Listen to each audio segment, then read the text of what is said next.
अब अगली बड़ी खबर की ओर आपको लिए चलते हैं। एक तरफ पश्चिम एशिया में अमेरिका और ईरान के बीच हमले और बदले की कार्रवाई की खबर आ रही है, तो वहीं दोनों पक्षों के बीच शांति प्रस्ताव पर बातचीत भी सही दिशा में आगे बढ़ने की खबर है।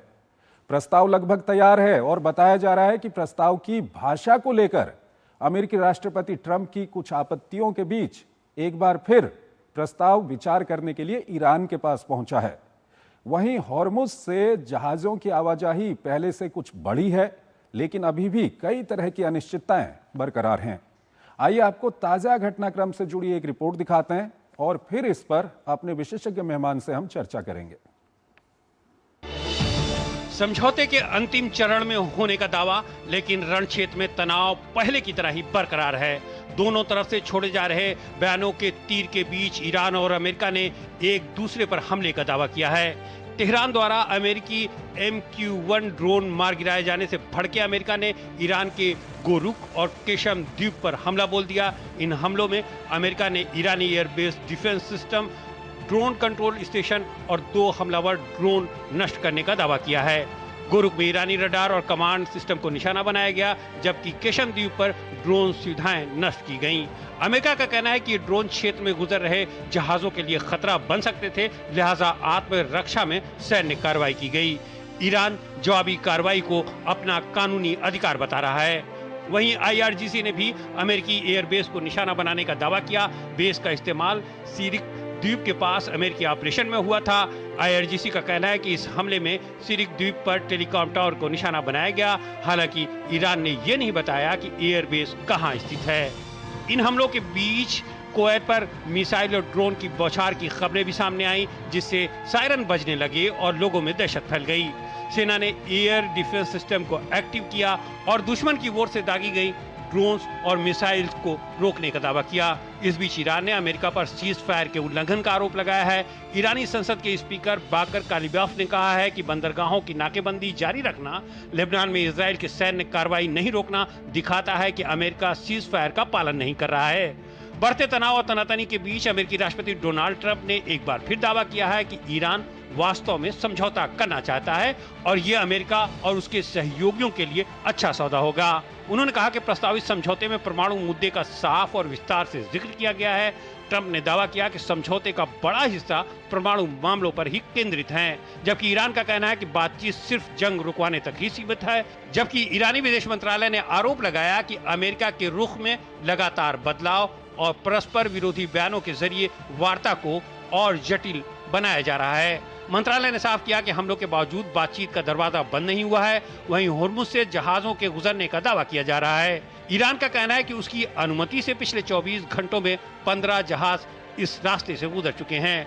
उधर लेबनान पर इजराइल का ताबड़तोड़ हमला जारी है।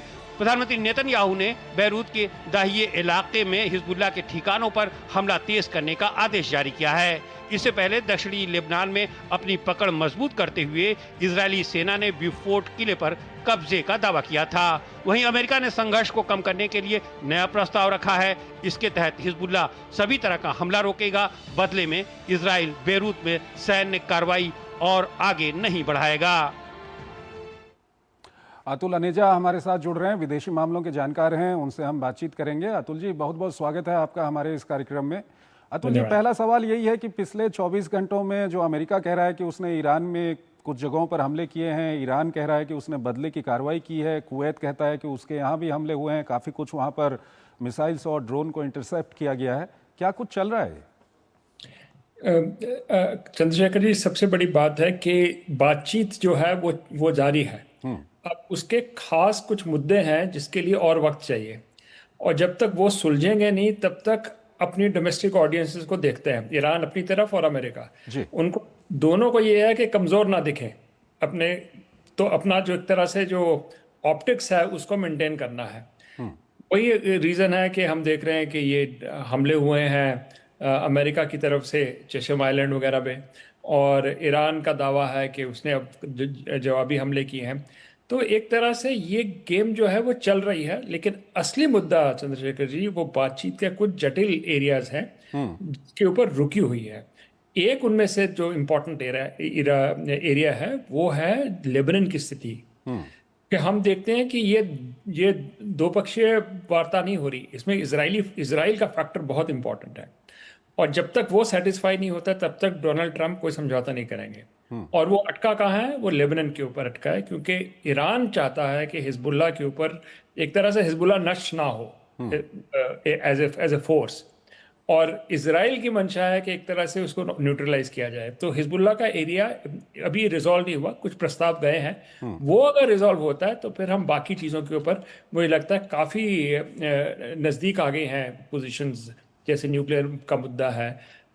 और अतुल जी, जो इसका मतलब क्या ये समझा जाए कि जो परमाणु का मुद्दा और हॉर्मुज का जो मुद्दा है वो लगभग सॉल्व हो चुका है दोनों पक्षों में?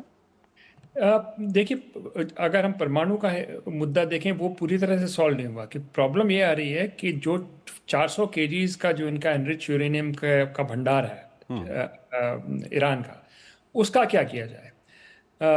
पहले जो प्रस्ताव अमेरिका की तरफ से आया था कि वो भंडार जो है वो 400 केजी अमेरिका को ट्रांसफर कर दिया जाए, वो मंजूर नहीं है, वो ईरान को मंजूर नहीं है। और ईरान का जो दूसरा विकल्प है वो पॉसिबल है कि रशिया की तरफ चला जाए वो। तो वो एक पॉसिबिलिटी कि कहाँ जाएगा वो 400 केजीज का जो वो एरिया है, कौन सी डेस्टिनेशन होगी, वो एक एरिया है। कहीं ना कहीं जो प्रेसिडेंट ट्रम्प ने एक इशारा भी किया था कि उन्होंने कहा था कि वो रूस और चीन को इसमें उस एनरिच्ड यूरेनियम को नहीं लेने देंगे, ईरान के साथ मिलकर इसको खत्म किया जा सकता है। तो इसको लेकर के क्या, खत्म करने को लेकर के कुछ बातचीत इस तरह की?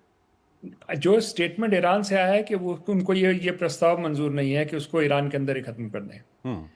तो वो भी, तो इसलिए ये बात अटकी हुई है। अब वो ये है कि उसका इस्तेमाल नहीं होगा 400 केजीज का। प्रॉब्लम है कि वो जाएगा कहाँ और कौन उसके ऊपर उसको डाइल्यूट करेगा या नष्ट करेगा।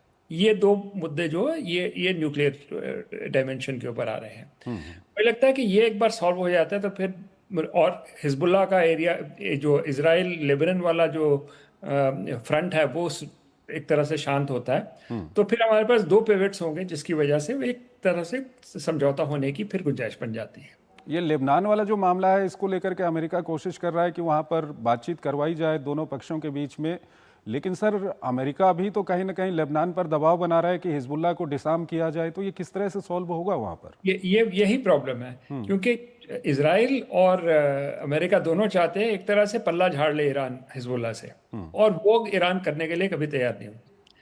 तो इसके बीच का रास्ता क्या है?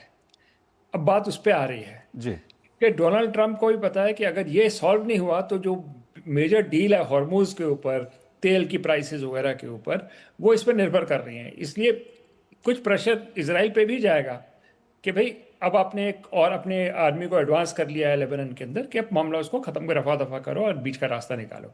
वो एक इरिटेंट है अभी।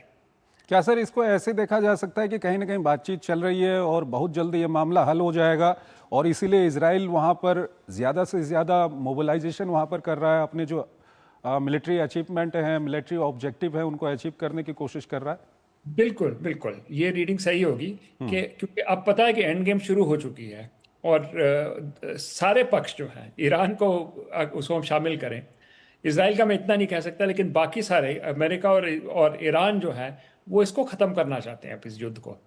तो एक तरह से अगर इसराइल को पता लगा कि एंड गेम शुरू हो गई है, तो वो जो टाइम पीरियड है वो अपने हमले तेज करेगा, और जो उसके स्ट्रेटेजिक ऑब्जेक्टिव्स हैं, लिटानी रिवर और ये फोर्ट जो कैप्चर किया है, ये मुझे लगता है लगभग ये भी पूरे हो रहे हैं। एक स्ट्रेटेजिक डेप्थ चाहिए इसराइल को अपनी सुरक्षा के लिए, और मुझे लगता है कि कल जो हुआ है उस पर उसको मिल गई है। अब थोड़ा प्रेशर आना चाहिए अमेरिका का इसराइल के ऊपर कि भाई आपने कर लिया है वो जो आपको अचीव करना था, अब टाइम आ गया है कि इसको इस गुत्थी को एक तरह से सुलझाया जाए और ये जो युद्ध है उसको समाप्त किया जाए। अतुल जी, आप काफ़ी करीब से नज़र रखते हैं और वहाँ पर फील्ड में भी आप काफ़ी रिपोर्टिंग इन इलाकों से कर चुके हैं। अगर हमारे दर्शक जानना चाहेंगे कि अगले कितने दिनों में ये समझौता हो जाएगा, तो क्या कुछ आप कहना चाहेंगे? देखिए, ये इंटरनेशनल पॉलिटिक्स में टाइमलाइंस देना बहुत मुश्किल है, लेकिन अब मुझे लगता है कि एंड गेम शुरू हो गया है, और कुछ समय लगेगा लेकिन बहुत ज़्यादा समय नहीं लगेगा। मैं डेज को ये नहीं कह सकता कि एक हफ्ता 2 हफ्ता, ये इतनी क्रिस्टल बॉल गेजिंग है नहीं, और कर भी नहीं सकते इंटरनेशनल पॉलिटिक्स के जो दौर चलते हैं। लेकिन जो अंत का जो फेज है, उस फेज में हम अब प्रवेश कर चुके हैं। ठीक है। में जल्दी भी हो सकता है और कुछ थोड़ा सा और समय लग सकता है, लेकिन जो स्थिति पहले थी आउट ऑफ कंट्रोल थी, वो अब नहीं है। जी, अतुल जी आप हमारे साथ बने रहिएगा। एक और महत्वपूर्ण खबर है, उस पर अभी आपसे बातचीत करेंगे, लेकिन यहाँ पर हमको एक छोटा सा ब्रेक लेना है। एक छोटा सा ब्रेक लेते हैं।